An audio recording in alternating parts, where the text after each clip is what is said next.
बदनौर विधानसभा उपचुनाव में भाजपा और कांग्रेस दोनों के बीच जुबानी जंग तेज हो गई है। बदनौर से भाजपा प्रत्याशी राजवर्धन सिंह दत्तीगांव धार जिला कांग्रेस अध्यक्ष बाल मुकुंद सिंह गौतम पर लगातार शराब माफिया होने का आरोप लगाते रहे। वहीं बाल मुकुंद सिंह गौतम भी दत्तीगांव पर शराब माफियाओं के साथ सांठगांठ होने का आरोप लगाकर जवाब देते रहे। जैसे जैसे चुनाव की तारीख नजदीक आ रही है, वैसे वैसे बयानों में गर्माहट भी बढ़ती जा रही है। हाल ही में दत्तीगांव ने गौतम पर एक बार फिर से आरोप लगाते हुए उनकी बेहिसाब संपत्ति पर सवाल उठाते हुए पूछा है कि गौतम के पास 20 वर्षों में ये संपत्ति किस धंधे से अर्जित हुई, जिसकी जांच होनी चाहिए। दत्तीगांव के इस आरोप पर गौतम ने करारा हमला करते हुए उल्टे दत्तीगांव को ही कटघरे में खड़ा कर दिया और इस मामले पर खुले मंच पर बहस की चुनौती देते हुए कहा है कि दत्तीगांव किसी भी मंच पर आ जाए और उनसे बहस कर ले।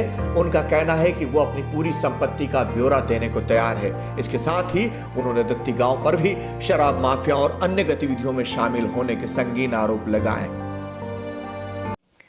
मैं माननीय मंत्री जी से पूछना चाहता हूं, एक तो पराई साड़ी और लाड़ी बने घूम रहे हैं, विधायक ही नहीं मंत्री बने घूम रहे हैं। मैं उनसे पूछना चाहता हूं, जब वो पहली बार मंत्री बन करके भोपाल से बदनाव के लिए आए थे, तब किस शराब माफिया ने धार से लगाकर पीथमपुर तक और पीथमपुर से लगाकर बदनावर तक बैनर पोस्टर लगाए हैं और कितनी गाड़ियां उनके स्वागत में उस शराब माफिया ने खड़ी की थी और किस शराब माफिया के घर लेबड़ गए थे और चौराहे पे बड़े बड़े पोस्टर लगे हुए जिसके फुटेज मेरे पास में है।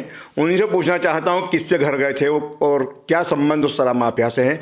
मेरा कहना ये है कि दत्तीगांव जी जो मेरी संपत्ति का ब्यौरा हमारे माननीय नेता कमलनाथ जी से मांग रहे हैं, मैं उनको चुनौती देता हूँ कि वो मंच तय कर ले।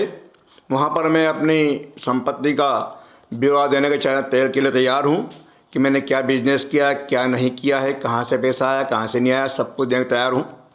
लेकिन इतना नहीं, हमने जो पैसा कमाया है हमारी मेहनत से कमाया है, बिजनेस से कमाया है और ईमानदारी से कमाया है।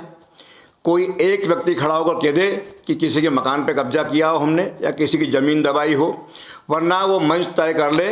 मैं बता दूंगा कि माछलिया घाट में कैसे चोरी होती थी, कैसे रापी गाड़ करके और कारों को लुटाया जाता था, माता बहनों के कान तोड़ दिए जाते थे, हाथ काट दिए जाते थे और उनसे गहने लेते, वो गहने कहाँ जाते थे, वो कौन खरीदने आता था, इस सब का ब्यौरा मैं उस मंच से देने को तैयार हूँ।